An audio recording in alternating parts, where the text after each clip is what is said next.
A strange twist to this debate. A conservative group, Club for Growth, is actively campaigning against a Republican candidate in the primary.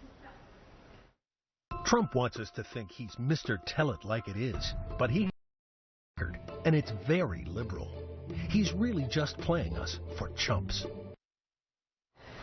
I would guess Trump's opponents on the stage will use the same line of attack. Here to talk about this and more, Dan Pfeiffer, former senior advisor to President Obama, and Fiorina, executive director for the Independent Women's Forum.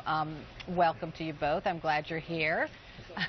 Before we begin our conversation, I'd just like to add that Trump did respond to the Club for Growth. Here is his tweet. He said, quote, "Little respected Club for Growth asked me for $1 million. I said no. Now they are spending lobbyist and special interest money on ads." So there you have it. So Dan, are these attack ads coming out because conservative groups don't think Trump's opponents can effectively fight back? I think that's right. There are a lot of Republicans who think that Donald Trump would be a disaster in the general election, but everyone is so scared of Donald Trump that they haven't been willing to attack him. And so I think what the Club for Growth is doing here is trying to be the first ones to go into the water and say, look, it's okay, everyone come in, and try to incent other people, other candidates, the other Republican super PACs to get in there and join them in an effort to defeat Trump.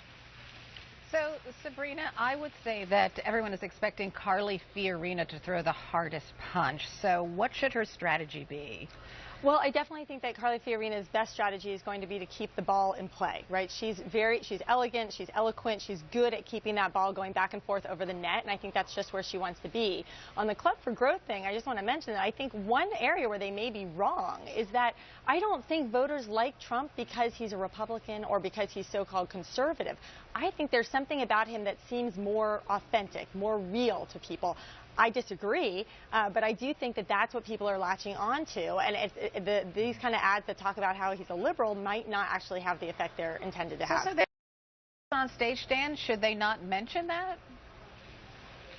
Look, I think that the candidates are going to have to try to draw blood from Donald Trump. They've all previewed this. Jeb Bush, Rand Paul have all talked about how they're going to go after Trump. You know, I agree with Sabrina that this is probably not the most effective attack against Trump, because he will stand up there and say, here in the Reagan Library, Ronald Reagan used to be a Democrat, and now he's a great conservative hero. I have changed as well, and I think that's a pretty good answer to any attacks like that come.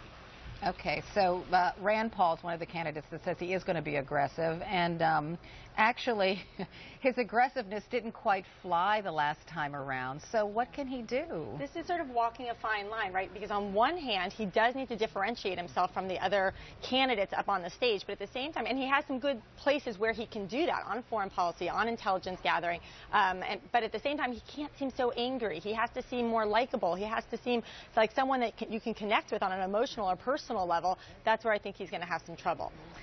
Ben Carson, let's talk about him for just a second, because does he really have to say anything at all? No, I think he should do exactly what he's been doing, which is stay quiet, just be Ben Carson, don't try to be Donald Trump or anyone else. Everyone said he had, no one thought he had a great debate the last time, yet he's doubled and tripled his support in some polls. So just keep doing what he's doing. Keep on keeping on. Dan Pfeiffer, Sabrina Schaefer, right. Thanks to you both. I appreciate it. And, of course, be sure to tune in tonight for the first of the two debates beginning at 6 p.m. Eastern. The main event with the 11 candidates starts at 8 p.m. Still to come in the newsroom, putting a face on undocumented immigrants. I sat down with one family who will be watching Trump and company closely tonight.